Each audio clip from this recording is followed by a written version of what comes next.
Hey there, I'm Jennifer. And I'm Jackie. And welcome to Slightly Unsupervised. We're best friends, business partners, and the chaos behind Bestimony, a ceremony we created to celebrate the kind of soulmates who don't covet the marriage license. This podcast is all about that friendship energy, the deep stuff, the messy stuff, and the laugh till you snort stuff. So whether you're driving, folding laundry, or hiding in your car for some peace and quiet, you're in good company. Let's get slightly unsupervised. All right, today's episode is Real Talk, Real Women, and the stories that shape us. In this episode, we're talking about what it means to tell your truth out loud, how women rise after life knocks them down, and why sharing our real, messy, powerful stories matters more than ever.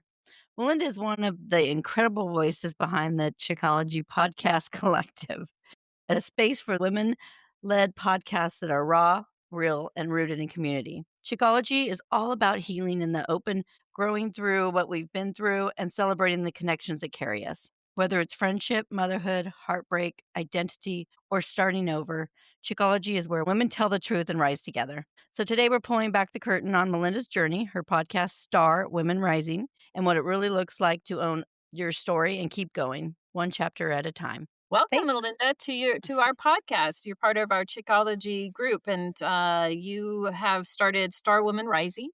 We put out your first podcast last week, and we want to introduce you to our listeners as well. So, hello, and how are you? Doing well. I'm honored to be here with you guys. Honored to be part of the Chickology Collective. Powerful. It's a powerful movement.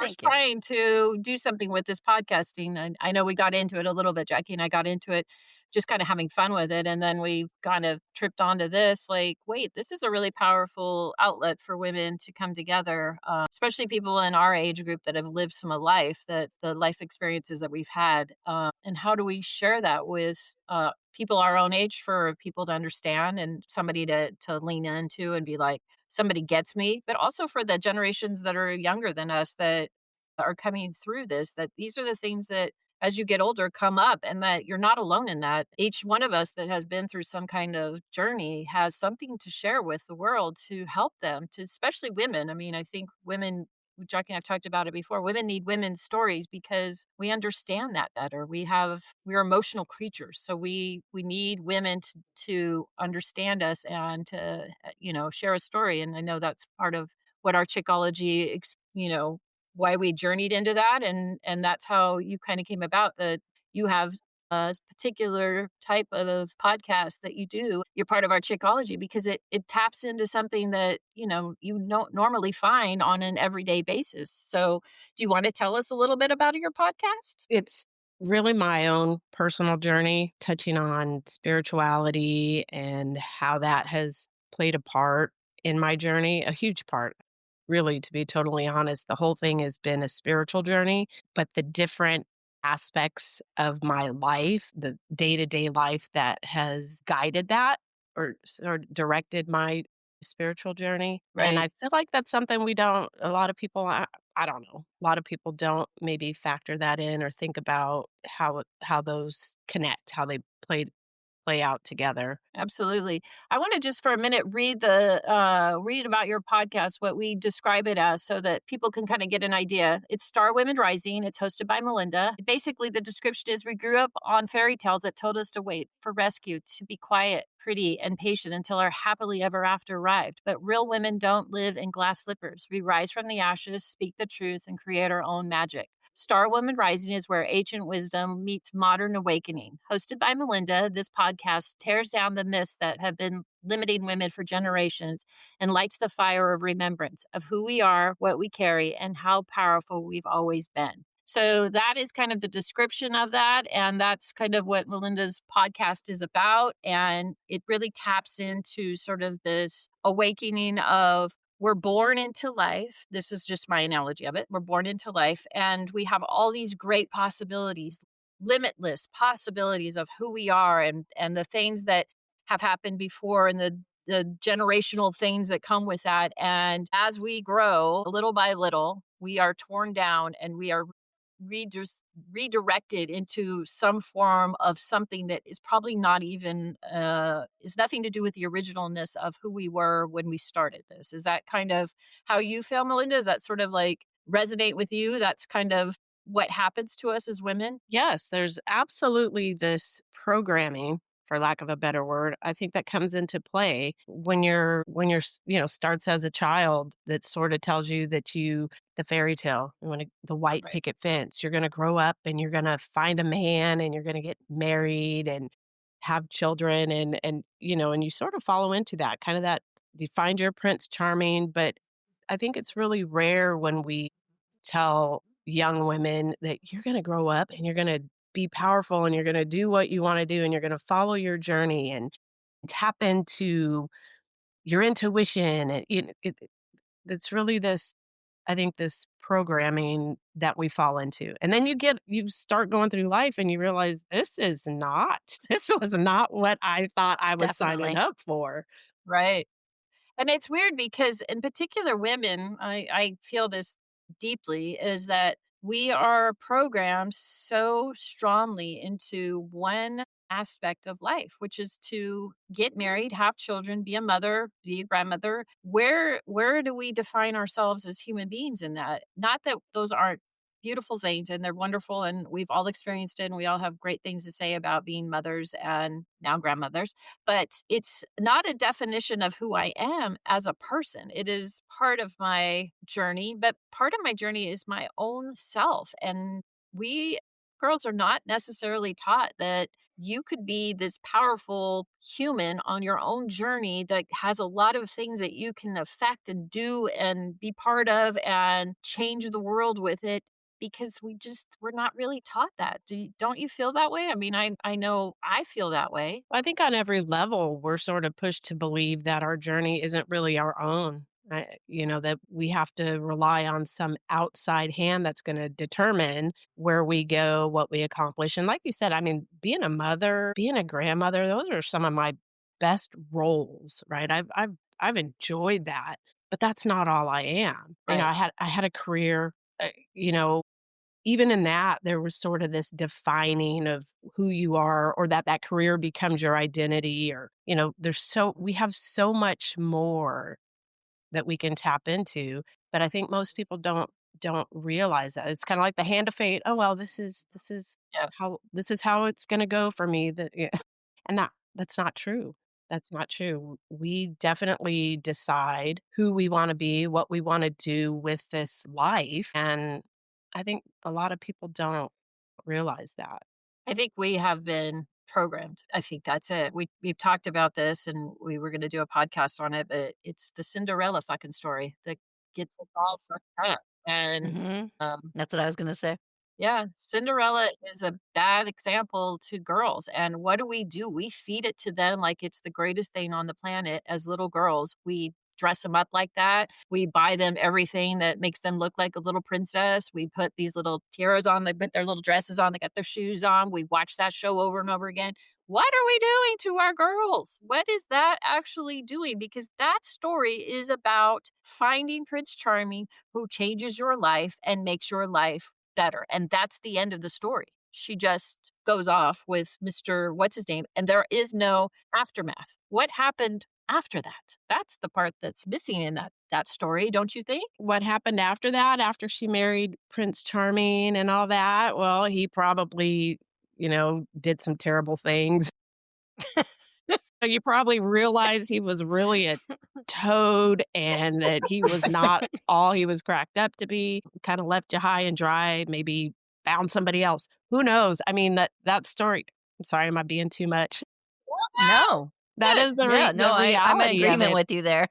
that Yeah. this Prince Charming actually ended up being, a demon in disguise, and of course, that's not always the case, and that No, of course certainly it was isn't. not the case for me, but that's Pardon? It can be. I mean, Yeah, there's plenty of women, especially at our age, that could go back and say, "Well, Prince Charming yeah. wasn't exactly Prince Charming." No, and That's me. Hello. yeah, yeah, and he's telling you that, "This is my palace, and these are my jewels, and you Mhm. and you're locked Mhm. "You in," follow and my rules now. I'm in charge now, and you'll do what I wanna do." And right. You're no more Cinderella, you're now Stepford wife. Yeah, yes, Jackie definitely Yep. fell into that, like, but she was taught the dream and she followed it to the T in the best way she could. I mean, you're a good example of that, Jack. I'm not a good follower of anything, so I'm not a real good example here, but for you, you really thought that was the dream. You were going to have this perfect fairy tale and this thing was going to work out perfectly. And you don't have that fairy tale and you lost yourself and you don't have a playbook. Sure, the fairy tale isn't what the fairy tale was supposed to be, right? We don't have the playbook for that. We don't have a next movie where Cinderella is living now and what happens. No. And Mhm. Cinderella gets a little chubby and Mr.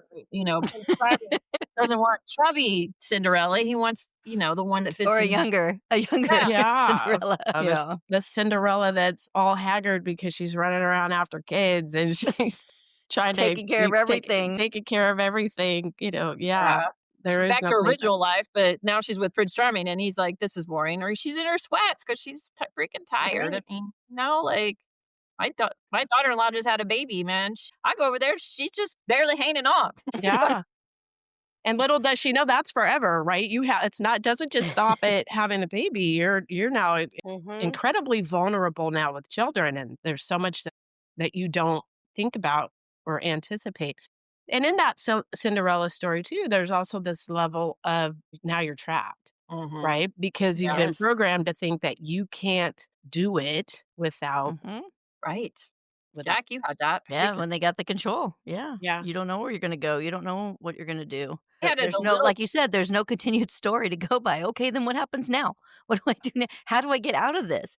And then you have the kids where you're more vulnerable. You don't wanna leave because you don't wanna do that to them, Right. so you're not just thinking about yourself anymore. You've got these little ones also. So you Mhm. do whatever you can to keep this story together, whether it's the Cinderella or it turns into Stepford Wife, until you've gotta go. It's Yeah, we hurting need you. a playbook for after the Cinderella, like, Disney, get on that, like, you're selling a story, you better sell the whole damn thing with it, I don't know if you've ever seen Jim Carrey. I like Jim Carrey because he's pretty raw and real. He always says, and I see it all the time on there, it says, "I wish everybody could be very successful and have a ton of money and be able to do anything you want to do and have the resources to do it because this isn't what makes you happy. This isn't it." He's like, Mhm. I don't know how to tell you this, but this is not get to this level. This I'm going to tell you this is not going to make you happy. He's not happy with that. He has a personal journey that he's on that he's looking for whatever the meaning of life, how it works or whatever. And I know he has a lot of like things he does that are pretty common what you talk about Melinda and his journey and the way he thinks about stuff, but he's like I wish everybody could get to this success and realize this isn't it. This right. is not. But what do? We pedal as fast as we can because we're sold a dream that you have to be get married, have a Prince Charming, get to this level, da da da. We work ourselves so much into that we get there. I've certainly got to a level of success that is pretty nice. I'm comfortable, but am I any happier? I don't know. I mean, I just have more stuff. Does that make me happier? Probably not. I mean, Busier, busier. Yeah, Yeah. But that's for sure. mine is about my own, for my journey, especially mine is just about succeeding at something that I was set up to fail at to start. So I have a little bit more um, determination to do that kind of thing. Like, everybody's different stories here. I had a baby at a young age, so I had to jump into that pretty quick. And I know Jackie got married and did the whole Cinderella story that didn't turn out to be perfect. And Melinda, Nope. you have your own story about that too. You obviously married your high school sweetheart. We all know that that happened with you and that you guys did, and you're still together, and that's a beautiful story. But it's not the only part of your story. That's part of it, but I'm sure there's been struggles. I'm sure there's been things that have happened along the way that, the Cinderella part of it, they don't tell us about that.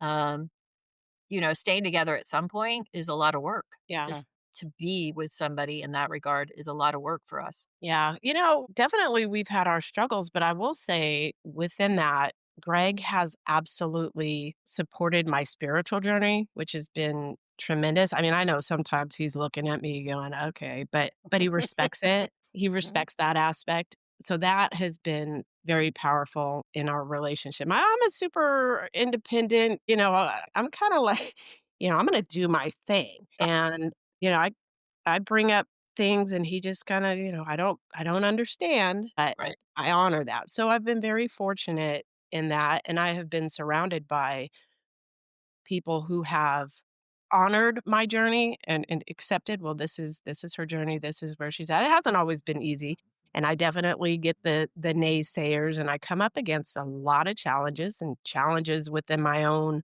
family, my own community, but part of the whole idea of the Star Women Rising is pushing through that. Right. Pushing through that, not being defined, or this makes you uncomfortable. Okay, then maybe you need to look at that. If this is triggering you, then that's a you thing. And I'm going to keep pushing forward, following my guidance, following my intuition. And, I want to make the most of the time I have here. I don't think I was just randomly put here on this crazy, just spin Brodies and, you Yeah. know, I go in circles and, I don't feel that. So just really wanting to help people, not even help people, share my journey so that other people can embrace theirs or know that, okay, so maybe I'm not crazy or maybe, I'm having these experiences. I'm not crazy in my thought processes, or these things that are coming to me aren't whatever people say they are, demonic or whatever. Right. I mean, Permission to. yeah, I mean, they think that's the truth in it is that we can speak about these things, and the 3 of us sitting here are 55 years old. We don't hide that from anybody. I hope you don't mind sharing that, but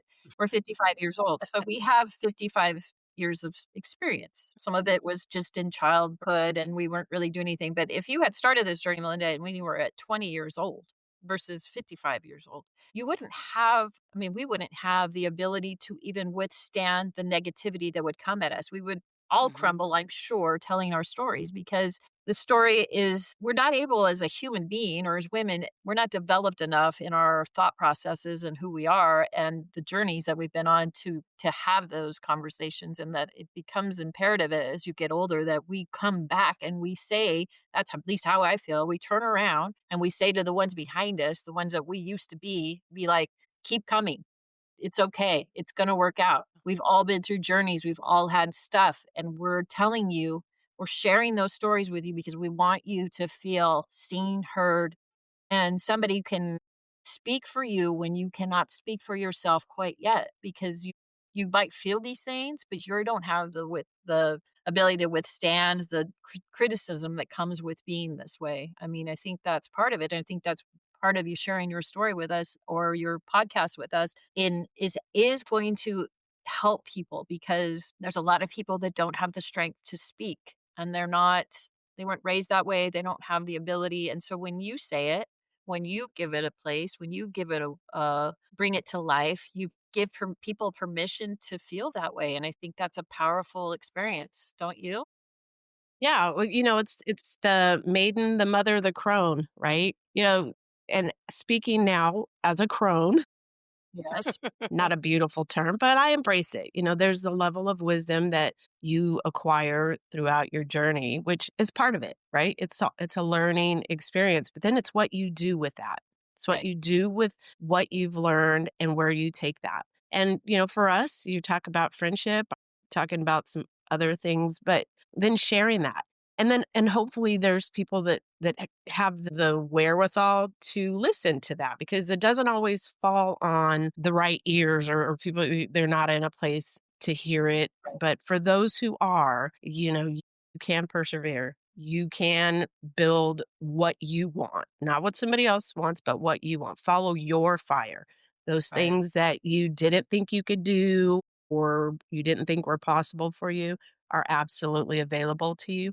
But you have to, embrace that. You have to go for it. You have to go after it, and you can.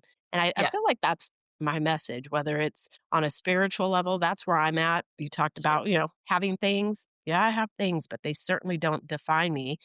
And you think about it, those things can be stripped away. And if that's the case, then where are you left? So, the spiritual aspect for me is where it's at.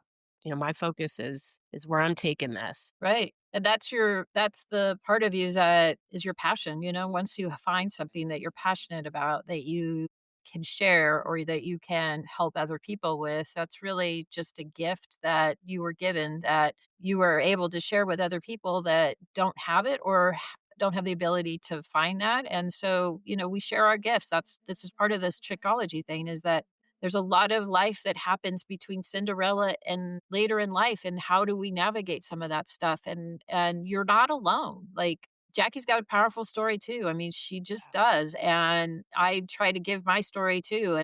And it's hard for us sometimes to talk about our stories because they are not wrapped up with a really big, pretty bow on top. Like it's been this great journey this entire time, but the fact that we've survived them, I wear my badges of honor way better than I would I got these things accomplished and how great am I, because I feel almost like a fraud when I do that, because I feel like, how much did I have to battle to get here? And none of Right. that came without some sacrifice on my part. And let's not talk about what I've achieved. Let's talk about how I got there. Let's talk about that Right. journey.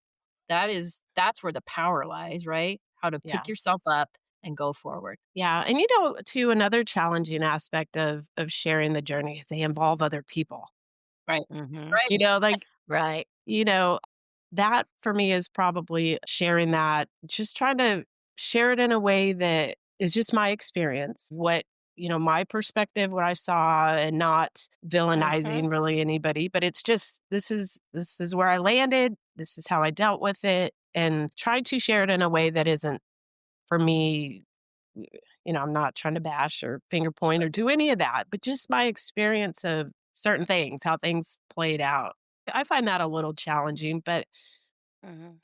it's my story. I'm going to tell Yeah. my story, Yeah. my It's your perspective. story. Yeah, Yeah. like, you gotta be able to talk about your truths in that, so, I know Jackie and I struggled with that a lot in the beginning of our podcasting days, like, where do we tap in? Where do we tap out? How do we dance around this in a nice way? And then at some point, we just said, "Well, let's just say it. Let's just do it," Yeah. because we Yeah. can help people by just saying it the way it happened. And there's been villains in all of our stories. Everybody here has a villain. My part, at least the way I look at it, and you girls might look at it differently, is that you played the part. Like, I didn't guide you on that. You played the villain part on my life. And I'm not talking about it to villainize you. I'm talking to you because these things happen, because Mhm. this stuff has occurred in my life, and these are the circumstances that happened to me. And if you wanted me to have better things to say, you could have been a better human too, to some degree. For sure. And I have been the villain sometimes. Sure. Oh, So when absolutely. in Right. the Oh, name yeah. of authenticity, I have to in the journey, you have to look at where you've been that. We've all Yeah. kind of played both parts of it. So for me, Mhm. it is a little bit. I mean, I have no problem owning my stuff, but Sure. it is, it's a bit of a tightrope act. So it's a little challenging, but I feel like it's worth it. Very cathartic to, Yes. I got all this stuff floating around up here, all these things that I feel like could be Yeah. beneficial to somebody, the ears that want to Mhm. hear it. Yeah, podcasting world is so great, and that's why Jackie and I even started. We started on a journey with best friends because we did a ceremony, and that's how we got started. And then it is evolved, right? So we've evolved into this Chickology. It's like, wait, there's a lot of women with a lot of stories that can really help women. And where do you find them? Like, you got to go look through all these podcasts. So podcast is like a book, but it's talking. It's like a audio book, really, of stories or things that have happened to people. And so much easier for us to get you to talk about it on a podcast, Melinda, than say, can you write a book for us? Because we'd like to, you know what I mean? That's a big old thing of things. People are like, oh yeah, chapter one, I got writer's block on, third sentence. So we're, because that would happen, right? But when you talk, it's easier to kind of get your thoughts out of your head and into the world. So this is really great, this podcasting world, because I think that it can open up a lot of places where you wouldn't normally get to hear from people, because not everybody wants to write a book. That's the only other way it used to be. You could write a book and share your story with people. Yeah, and I think it's particularly powerful that it's, women, the Yeah. concept of women doing this for women, and not that it excludes anybody. I feel like it's whoever wants to hear it, but the idea of women helping women, and not in that sort of cliche-ish term, and not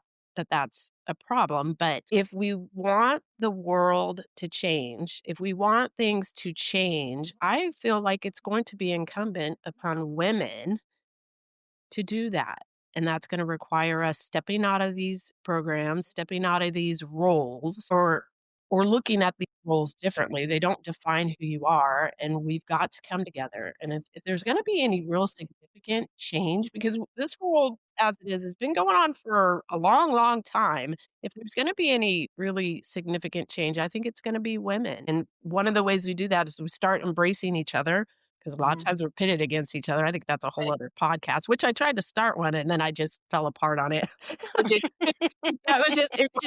I mean, there's so much, but the idea of coming together and uplifting each other, embracing each other, supporting each other, I think is where the real significant change is going to occur. Absolutely. I think women are the future of change. And we embrace you. We love you. We are here to support you. And you're always going to get 100% out of us of whatever we can do for you because you're whatever you have in your head.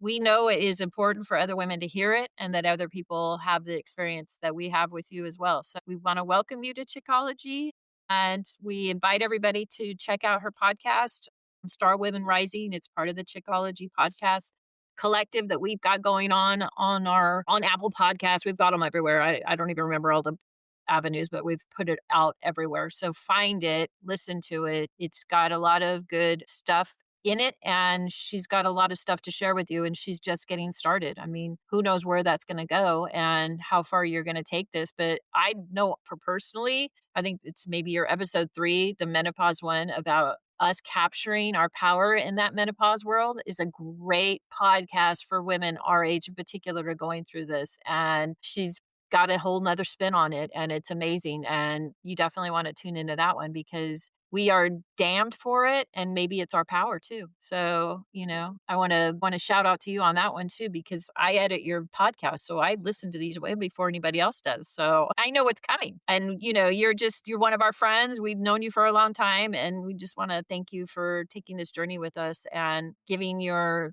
all to it and we appreciate you. I appreciate the opportunity. You're my girls. I love you. I love you guys. I love you too. So we're going to bring you into it. This is our podcast and we're besties. So we do this thing called Bestie Rapid Fire Question. So we're going to bring you into it. Melinda, you tell us when you have an answer for it. But Jack, go ahead and you start this. Okay. So the first rapid fire question, who in your life makes you feel the most like yourself? My grandchildren, if I can jump in. That's an easy one. My grandchildren, they accept me. They just accept me. They They're love not us to programmed death. yet. No, they make me Except I better watch myself because I bought baby girl a kitchen broom, a fake Dyson. I need to start buying her. I need to buy her baseball bat and a ball.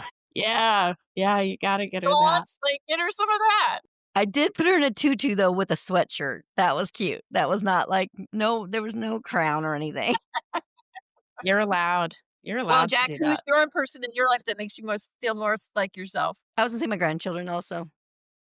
I'm going to say my friends for sure. And I Really? have a grandbaby that's, almost a month old, but hasn't really had that effect on me yet. But, I As soon as they start talking.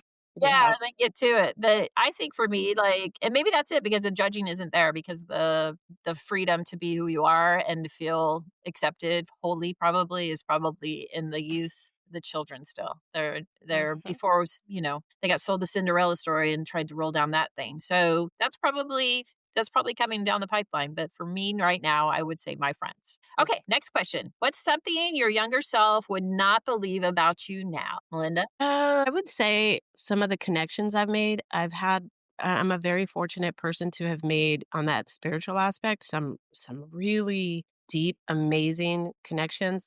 And also that I would have left to become somewhat of a farmer. Like that, I never saw that coming. I never saw this lifestyle coming. You'd be shocked if we went back to your 18-year-old self on the day you graduate and been like, look, you're going to do this podcast on this whole spiritual thing. You're going to find all these spiritual people and you're going to get really into that. And then the next thing is you're going to go live in a remote state and be out on the land and be like a farming. Yeah. Like, there's no way. I wanted to tell you something about Melinda that you guys need to know because I went to high school with her.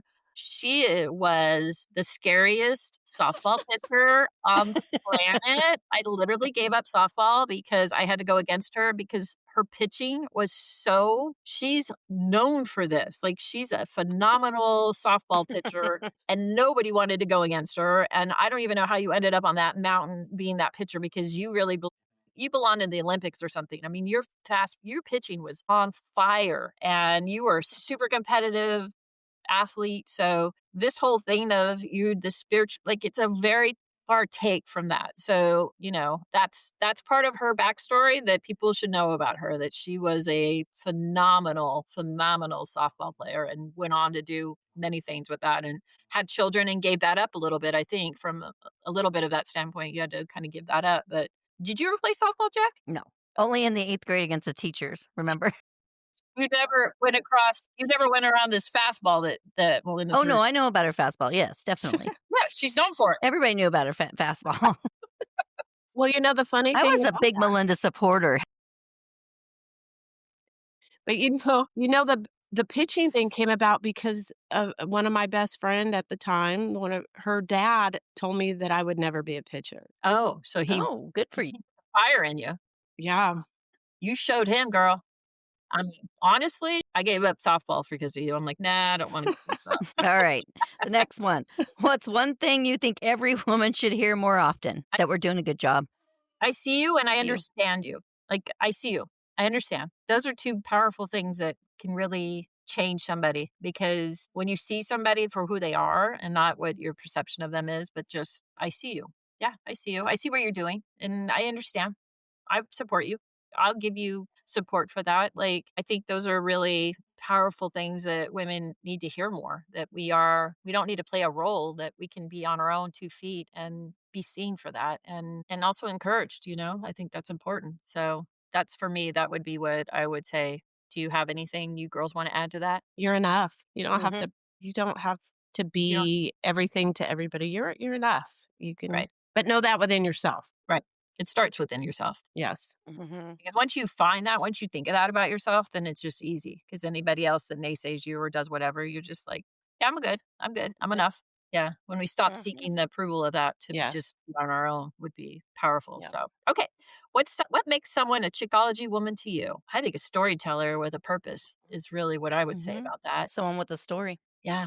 Do you have a story and can you tell us that story and can you Mhm. be as open as you can about it? Because that is how the relation between us is how we can make ourselves feel seen and heard as well. I mean, that's going back to what I just said before, but like, if you can tell a story and you can get it across your point to it and you can help somebody, I think that that's what we look for. And when Jackie and I are looking at people to do this podcasting stuff, is that, can you tell the story and can you help somebody with it? Really, that's what we see. What do you see, Melinda? You're on the outside. Jackie and I kind of are on the inside of this. So, A little bit of a different take on it too is that sort of that fiery, untamed, raw energy. It takes that to be able to put it out there and, 100%.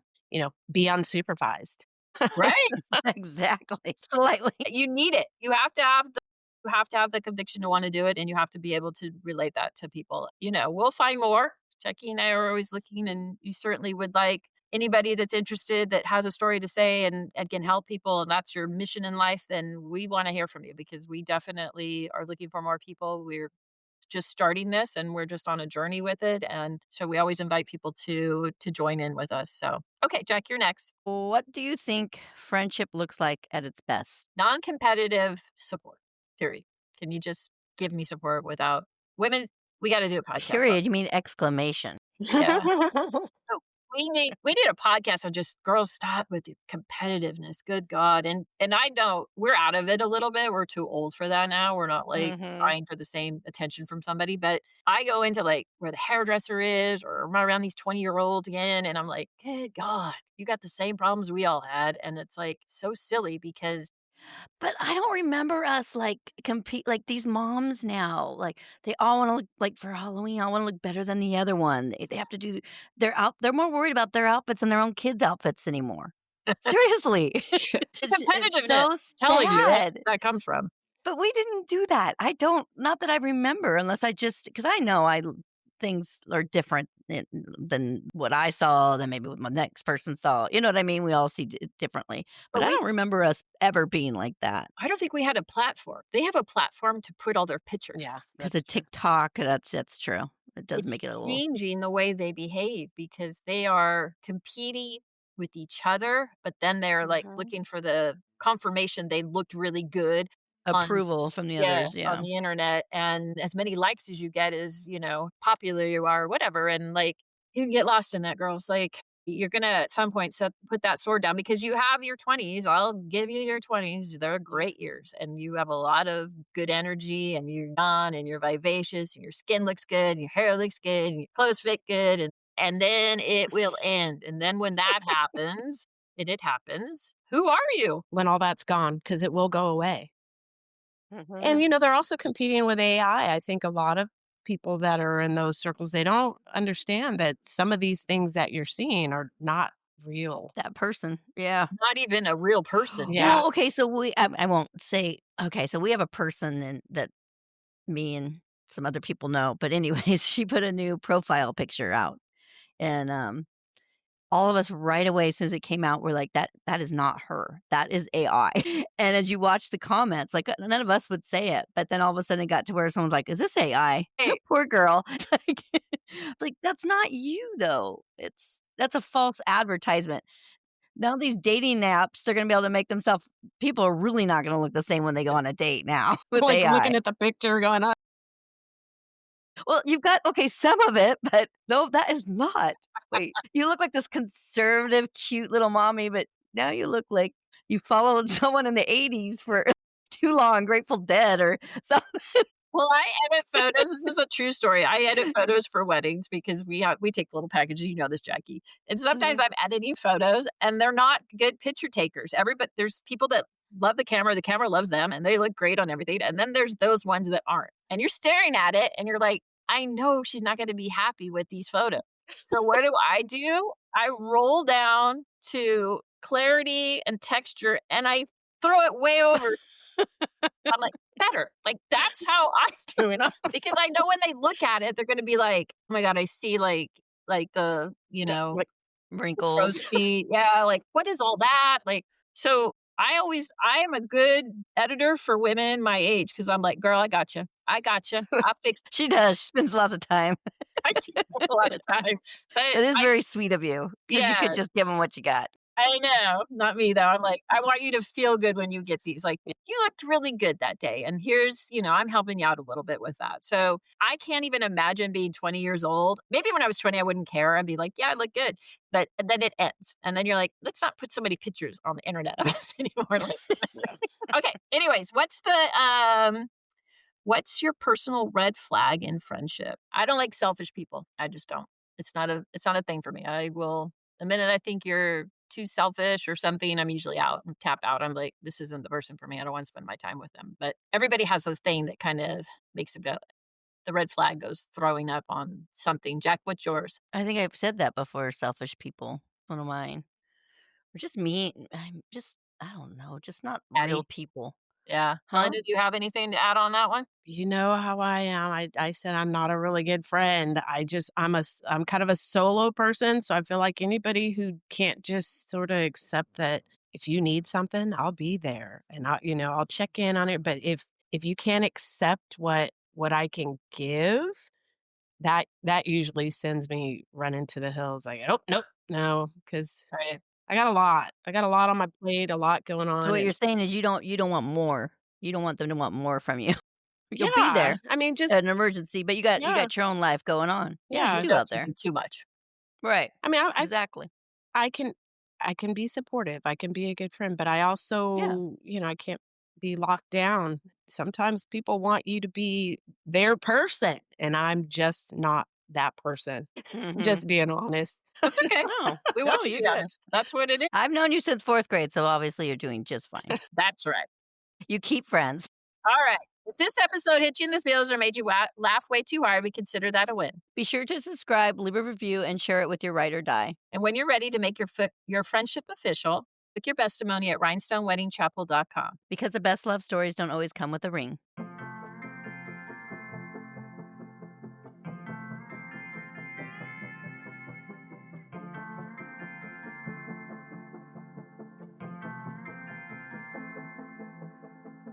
We stick together, ride or die to the moon, and no amount of space could ever come between us two. The reuniting's like we never been apart, and every single time we're eye to eye and heart to heart.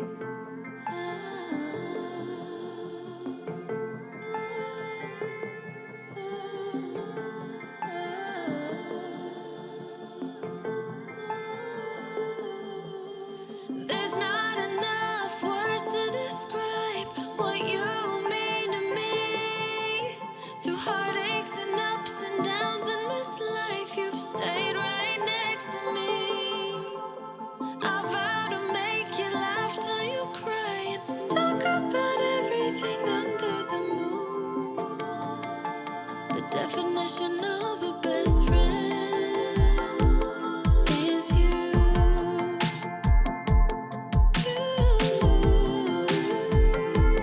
Is you.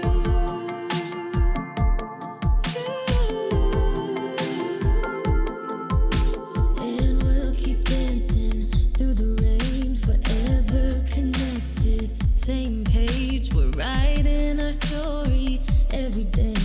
We'll keep on growing, ever change.